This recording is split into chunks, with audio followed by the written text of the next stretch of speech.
Hello, ഇന്ന് നമ്മൾ കാണാൻ പോകുന്നത് സീതാർകുണ്ട് വാട്ടർഫോൾസ് ആണ്. നെല്ലിയാമ്പതി മലനിരകളുടെ അടിവാരത്ത് സ്ഥിതി ചെയ്യുന്ന ഈ വാട്ടർഫോൾസ് 100 അടി ഉയരത്തിൽ നിന്നുമാണ് താഴേക്ക് പതിക്കുന്നത്. ഇവിടെ നിറയെ പാർക്കിംഗ് സ്പേസ് ഉണ്ട്. ഇവിടെ 30 രൂപയാണ് ഈടാക്കുന്നത്. ഇവിടെ ചെറിയ കടകളൊക്കെ ഉണ്ട്. അത്യാവശ്യം വെള്ളം, ഭക്ഷണം എന്നിവയ്ക്കൊക്കെ നമുക്ക് ഇവരെ ആശ്രയിക്കാം. അല്ലാത്ത പക്ഷം നമ്മൾ ഭക്ഷണം എല്ലാം കയ്യിൽ കരുതേണ്ടി വരും. അവരും ഇതൊരു ഉപജീവന മാർഗമായിട്ടാണ് കാണുന്നത്. നിറയെ മാവുകളാണ് ഇവിടെ ചുറ്റും കാണാൻ പറ്റുന്നത്. നമ്മൾ വണ്ടിയെല്ലാം പാർക്ക് ചെയ്ത് മേലോട്ട് നടന്നു പോകുമ്പോൾ ഇതുപോലെ ചെറിയ കച്ചവടക്കാരെ കാണാം. ഉപ്പിലിട്ടവ വിൽക്കുന്നവര്, അതുപോലെ തന്നെ മുളക് കൊണ്ടുള്ള റവും കൊട്ടയും വിൽക്കുന്നവർ, അതുപോലെ തന്നെ വെള്ളം, സ്പ്രിംഗ് പൊട്ടാറ്റോസ്, ഇങ്ങനെ പോകുന്നു. നമുക്ക് വേണമെങ്കിൽ ഇവയെല്ലാം വാങ്ങിച്ച് കഴിച്ചുകൊണ്ട് നടക്കാം. അത്ര സുഖമുള്ള വഴിയൊന്നുമല്ല. കുറ്റിച്ചെടികളും പാറകളൊക്കെ നിറഞ്ഞ വഴിയാണ്. പിന്നെ ഒരു വാട്ടർഫോൾസ് കാണാൻ വരുമ്പോൾ നമ്മുടെ ഒരു എക്സ്പെക്ടേഷൻ ഉണ്ടാവും. അതുപോലെ തന്നെയാണ് ഈ വഴിയും. കാടിനുള്ളിലൂടെ ഒരു വഴിയെന്നല്ല, പല ഇടുങ്ങിയ വഴികളുണ്ട് വാട്ടർഫോൾസിലേക്ക്. നമുക്ക് കംഫർട്ടായിട്ടുള്ള ഒരു വഴി സെലക്ട് ചെയ്ത് നമുക്ക് അങ്ങനെ നടന്നു പോവാം. നിറയെ സന്ദർശകരുണ്ടായിരുന്നു ഞങ്ങൾ പോയ സമയത്ത്. ആനപ്പിണ്ടൊക്കെ ഇവിടെ കാണാം. ആന സ്ഥിരമായിട്ട് വരുന്ന വഴിയാണെന്നാണ് എനിക്ക് തോന്നുന്നത്. നമുക്ക് ആൾക്കാർക്ക് തന്നെ ഇറങ്ങാൻ ബുദ്ധിമുട്ടുള്ളൊരു വഴിയായിട്ടാണ് എനിക്ക് ഫീൽ ചെയ്തത്. എങ്ങനെയാണ് ഇവിടെ ആന ഇറങ്ങുന്നതെന്ന് വളരെ കൗതുകമുള്ളൊരു കാര്യമാണ്. എന്ത് തന്നെയാണെങ്കിലും നിറയെ ആൾക്കാരുണ്ട് കേട്ടോ. മിക്കവാറും പേരും പല ദൂര സ്ഥലങ്ങളിൽ നിന്നും വരുന്നവരാണ്. അതുപോലെ തന്നെ പലരും നെല്ലിയാമ്പതി ട്രിപ്പിന്റെ ഭാഗമായിട്ട് സീതാർകുണ്ട് വാട്ടർഫോൾസിലേക്ക് വരുന്നവരാണ്. ഈ വലിയ പാറക്കെട്ടിനിടയിലൂടെ വെളുത്ത നിറത്തിൽ ശക്തിയായിട്ട് ഒഴുകുന്ന ഈ ഒരു വെള്ളച്ചാട്ടം കാണുമ്പോൾ ആർക്കും ഒന്ന് വെള്ളത്തിൽ ഇറങ്ങാൻ തോന്നും. ഓരോരുത്തരുടെയും സാഹസികത അനുസരിച്ച് അത് വ്യത്യാസപ്പെട്ടിരിക്കും. എന്ത് തന്നെയാണെങ്കിലും ഞാൻ ആ സാഹസികതയ്ക്ക് മുതിരുന്നില്ല. ഇവിടെ ഒരു ബോർഡ് എഴുതി വെച്ചിട്ടുണ്ട്. പെട്ടെന്നുണ്ടാകുന്ന കാലാവസ്ഥാ വ്യതിയാനം മൂലം, അതായത് മഴയോ അങ്ങനെ എന്തെങ്കിലുമൊക്കെ ഉണ്ടാവുന്ന സമയത്ത് പെട്ടെന്ന് വെള്ളം കൂടാനുള്ള സാധ്യതയുണ്ട്. നമ്മൾ പോലും അറിയാതെ അങ്ങനെ സംഭവിച്ചേക്കാം. അപ്പോൾ പരിചയമില്ലാത്തൊരു സ്ഥലത്ത് ഇതുപോലൊരു വെള്ളച്ചാട്ടമൊക്കെ കാണുമ്പോൾ നമ്മൾ ഇറങ്ങുമ്പോൾ വളരെയധികം ശ്രദ്ധിക്കണം. കാണുമ്പോൾ വെള്ളച്ചാട്ടത്തിന്റെ താഴെ പോയി നിൽക്കാൻ തോന്നും. പക്ഷേ ഇതിന്റെ ആഴം എന്താണെന്നുള്ളതോ ഇവിടെ വഴുക്കൽ എത്രത്തോളം ഉണ്ടെന്നുള്ളതോ നമുക്കറിയാൻ കഴിയില്ല. ഇവിടെ ഇറങ്ങുന്നവരിൽ ഭൂരിഭാഗം പേരും ഒരു 15-നും 25-നും ഇടയിലുള്ള ആൺകുട്ടികളാണ്. ഒരു സഹോദരി എന്നുള്ള നിലയിൽ എനിക്ക് പറയാനുള്ളത്, പ്രായത്തിന്റെ ആവേശം നല്ലതാണ്, പക്ഷെ എപ്പോഴും ശ്രദ്ധിക്കണം. ഒരടി തെറ്റിയാൽ തീർന്നു എല്ലാം. ഇതുപോലുള്ള വെള്ളച്ചാട്ടങ്ങൾക്കും പുഴകൾക്കും വളരെ ശക്തിയായിട്ടുള്ള അടിയൊഴുക്കുണ്ടായിരിക്കും. ജലാശയങ്ങളിൽ ഒളിഞ്ഞിരിക്കുന്ന അപകടങ്ങൾ നമുക്കറിയാമെങ്കിൽ കൂടി പ്രാക്ടിക്കലി പലരും അത് കണക്കിലെടുക്കാറില്ല. എത്രയൊക്കെ അനുഭവങ്ങൾ മുന്നിലുണ്ടെങ്കിൽ കൂടിയും ആ സമയത്തൊന്നും അത് ഓർക്കാറുമില്ല. അപ്പോൾ ഇനി ട്രിപ്പ് പോകുന്നവർ ശ്രദ്ധിക്കുക.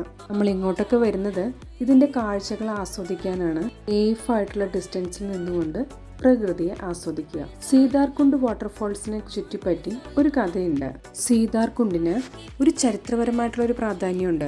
വനവാസ കാലത്ത് രാമനും സീതയും ലക്ഷ്മണനും ഇവിടെ വിശ്രമിച്ചിട്ടുണ്ടായിരുന്നു എന്നാണ് പറയപ്പെടുന്നത്. അതുകൊണ്ട് തന്നെ സീതാർകുണ്ട് എന്നാൽ സീതയുടെ പാറ എന്നും അറിയപ്പെടുന്നു.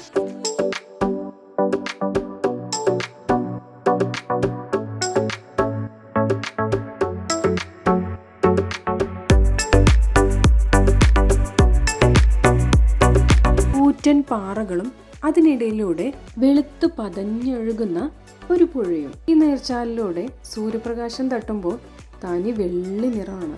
ഇവിടെ വരുന്ന ഓരോരുത്തരും ഓരോ രീതിയിലാണ് ഈ വാട്ടർഫോൾസ് ആസ്വദിക്കുന്നത്. ചിലർക്ക് വെറുതെ കണ്ടിരിക്കാനാവും ഇഷ്ടം. ചിലർക്ക് വെള്ളത്തിലിറങ്ങി കൈയും കാലൊക്കെ ഒന്ന് നനയ്ക്കണം. ചിലർക്ക് കുളിക്കണം. എന്നാൽ ചിലർക്ക് റീൽസ് എടുക്കാനാണ് കേട്ടോ താല്പര്യം. കാട്ടിൽ കയറി കണ്ട മരത്തിലേക്ക് കയറി പിടിക്കുമ്പോൾ ശ്രദ്ധിക്കണം എന്നുള്ളതിനുള്ള ബെസ്റ്റ് എക്സാമ്പിളാണിത്. കണ്ടില്ലേ, ഈ മരത്തിൽ മുഴുവൻ മുള്ളാണ്. ഒരു ആവേശത്തിന് പിടിച്ചതാ, അതങ്ങോട്ട് മാറിക്കിട്ടി. ഓരോരുത്തരുടെ താല്പര്യത്തിനനുസരിച്ച് നമുക്ക് എത്ര നേരം വേണമെങ്കിലും ഇവിടെ സ്പെൻഡ് ചെയ്യാം. ഇവിടെ വരുന്നതിൽ 90% പേരും വെള്ളത്തിലൊന്ന് ഇറങ്ങി നോക്കുന്നുണ്ട് കേട്ടോ. വെള്ളച്ചാട്ടത്തിൽ വന്നിട്ട് വെള്ളത്തിൽ ഇറങ്ങിയില്ലെങ്കിൽ പിന്നെ എന്താ ആഘോഷം എന്ന വഴി കുറച്ച് റിസ്ക് ഉള്ളതാണ് കേട്ടോ. ഇത് കണ്ടില്ലേ, മരത്തിന്റെ കുറ്റിയാണത്. ശ്രദ്ധിച്ചിട്ടില്ലെങ്കിൽ പണി കിട്ടും. അങ്ങനെ വിശാലമായ കാടും പുഴയും വെള്ളച്ചാട്ടമൊക്കെ കണ്ട് ഞങ്ങൾ കുറച്ചു നേരം അവിടെ ഇരുന്നു.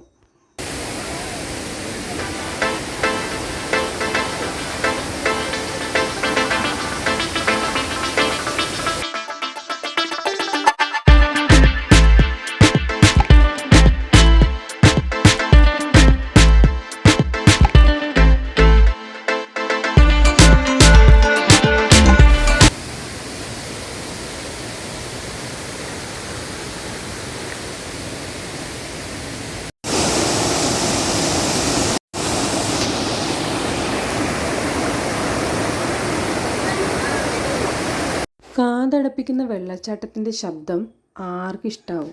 വലിയ പാറക്കെട്ടുകളിൽ തട്ടി ഒഴുകുന്ന ഈ വെള്ളച്ചാട്ടത്തിന്റെ അടുത്തേക്ക് എത്താനായിട്ട് ഒരുപാട് വഴികളുണ്ട്. അതുകൊണ്ട് തന്നെ ഞാൻ നോക്കുമ്പോൾ ഒരറ്റത്തും തൊട്ട് മറ്റേ അറ്റം വരെ ആൾക്കാരുണ്ട്. ഇവരെല്ലാം ഏത് വഴിയിലൂടെയാണ് വരുന്നതെന്ന് എനിക്ക് അത്ഭുതം തോന്നി.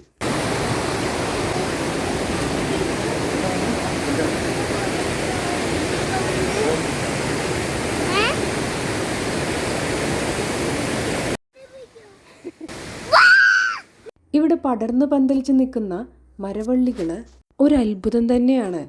എത്ര പേർക്ക് വേണമെങ്കിലും ഇവിടെ കളിച്ചുല്ലസിക്കാനുള്ള അത്രയും വള്ളികൾ. ഏതു പ്രായക്കാർക്കും എത്ര വെയിറ്റ് ഉള്ളവർക്കും ഇവിടെ താങ്ങും. അപ്പോൾ നമുക്ക് തിരിച്ചിറങ്ങിയാലോ? കൊച്ചുമോൻ്റെ ഗൂഗിൾ സ്പേസ് സ്കാൻ ഉപയോഗിച്ചാണ് ഈ മുത്തശ്ശി കച്ചവടം ചെയ്യുന്നത്. നല്ല സ്നേഹമുള്ള മുത്തശ്ശി. ഇതിനിടയിൽ ആരോ ചോദിക്കുന്നുണ്ടായിരുന്നു, മോൻ പൈസ തരാറുണ്ടോ എന്ന്. എനിക്കിവിടെ ഏറ്റവും ഇഷ്ടപ്പെട്ട ഒരു വ്യൂ ആണ് കേട്ടോ ഇത്. സൂര്യന്റെ കിരണങ്ങൾ ഇങ്ങനെ മേഘപാളികൾക്കിടയിലൂടെ ഭൂമിയിലേക്ക് എത്തുന്ന ഒരു മനോഹരമായിട്ടുള്ള കാഴ്ച. ഇതുപോലത്തെ കാഴ്ചകൾ കാണാൻ പറ്റുന്നത് തന്നെ ദൈവത്തിന്റെ ഒരു അനുഗ്രഹമാണ്. ശരിക്കും നമ്മൾ ചിത്രത്തിലേക്ക് കാണുന്നത് പോലെ ദൈവം മേലെ നിന്നും അനുഗ്രഹിക്കുന്നത് പോലൊരു ഫീൽ. വെറുതെ ഒരു ഉപമ ഇട്ടതാട്ടോ. ഇത് താഴെ ഇവിടെ നാട്ടുകാരായിട്ടുള്ള ആൾക്കാർ തന്നെ ഇവിടെ സ്റ്റോൾ ഇട്ടിട്ടുണ്ട്. അത്യാവശ്യം ജ്യൂസ് ഐറ്റംസും ഉപ്പിലിട്ടതും അങ്ങനെ ഡ്രസ്സുകളടക്കം ഇവിടെ കിട്ടും. അതായത് വാട്ടർഫോൾസിൽ കുളിക്കാൻ വരുന്നവർ ഡ്രസ്സൊന്നും എടുത്തില്ലെങ്കിലും ഇവിടെ തോർത്തും മുണ്ടും ഒക്കെ കിട്ടുമെന്നാണ് പറഞ്ഞു വരുന്നത്. നെല്ലിയാമ്പതി മലനിരകളാണ് ഇതേ മേലെ കാണുന്നത്. മേഘം തൊട്ടില്ല എന്ന് പറഞ്ഞിട്ടല്ലേ, എന്തു ഭംഗിയാ. ഇത്രയും മനോഹരമായിട്ടുള്ള കാഴ്ചകള് നേരിട്ട് കാണുമ്പോൾ കിട്ടുന്നൊരു സന്തോഷം ഉണ്ടല്ലോ, അതിങ്ങനെ വീഡിയോ കണ്ടാലൊന്നും പോരാ, നേരിട്ട് വന്ന് കണ്ടറിയണം. അപ്പൊ നെക്സ്റ്റ് നെല്ലിയാമ്പതി ട്രിപ്പിന് ബാഗ് പാക്ക് ചെയ്തോളൂ കേട്ടോ. Thanks for watching my videos.